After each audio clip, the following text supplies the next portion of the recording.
Now with Mars, our planet of drive, passion, sex, vitality, like moving into Taurus, it's this more grounded energy. Taurus is all about the body, this sort of vitality moving into this grounded nature that really wants us to be consistent with the things that we strive for. So I think of Mars and Taurus like a barge, like, you know, like one of those really big ships. And in order for this really big ship to turn left, you are going to have to plan ahead before you make that turn. So Mars and Taurus is this energy of understanding where you're at, where your goal and your destination is, and like charting a course towards it. And it's going to be a slow process. Now, the thing with Mars and Taurus is either you're all in or you're all out.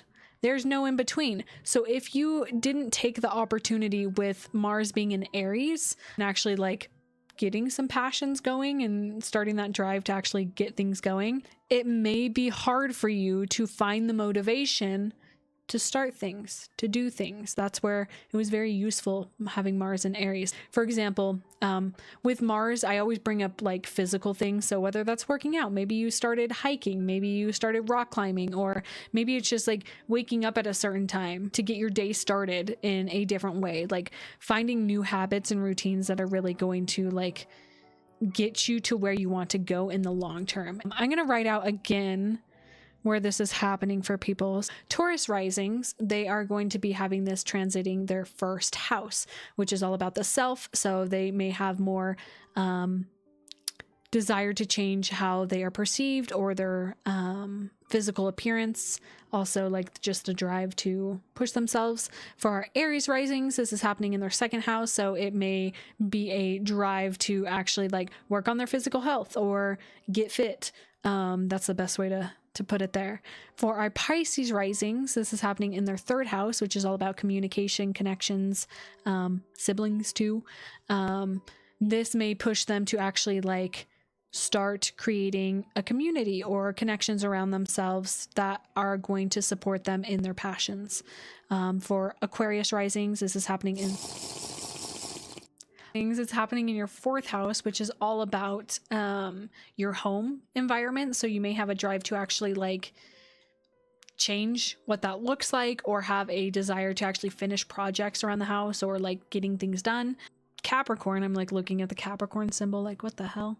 It's happening in your fifth house, which is all about actually pushing yourself to find friends and connections and actually like putting yourself out there. It may be, I'm seeing a lot of like group activities of like actually pushing yourself to go do things outside of yourself, and making connections or more community-based things and having fun with it. There's more of a drive to do that. For our Sagittarius risings, it's happening in your sixth house, which is all about health and vitality and mind, body, spirit connection. So seeing that as like actually getting things in order when it comes to your health and your routines.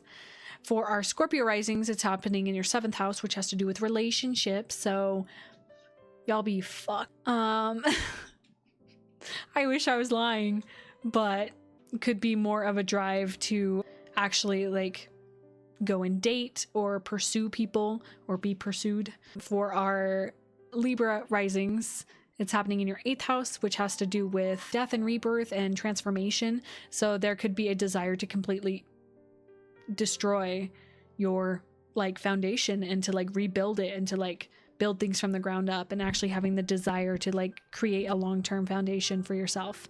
Virgo risings, it's happening in your ninth house, which is all about spirituality, higher learning, knowledge. There be maybe a desire to actually like pursue a way of learning things or a new perspective and actually like grounding. For our Leo risings, if your rising sign is Leo, it's happening in your 10th house, which has to do with career and vocation and what you want to put out in the world. So an actual like drive to actually like start building the things out in the world and putting yourself out there. And maybe it's, you feel more, there's like more vitality behind like pursuing your passions.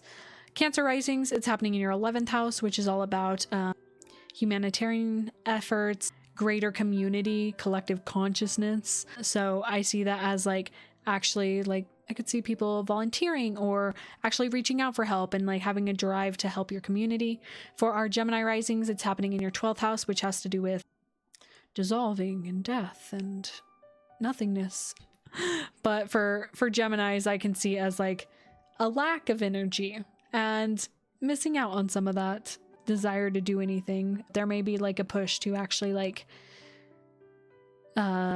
explore your intuition in a masculine way, which is like actually studying.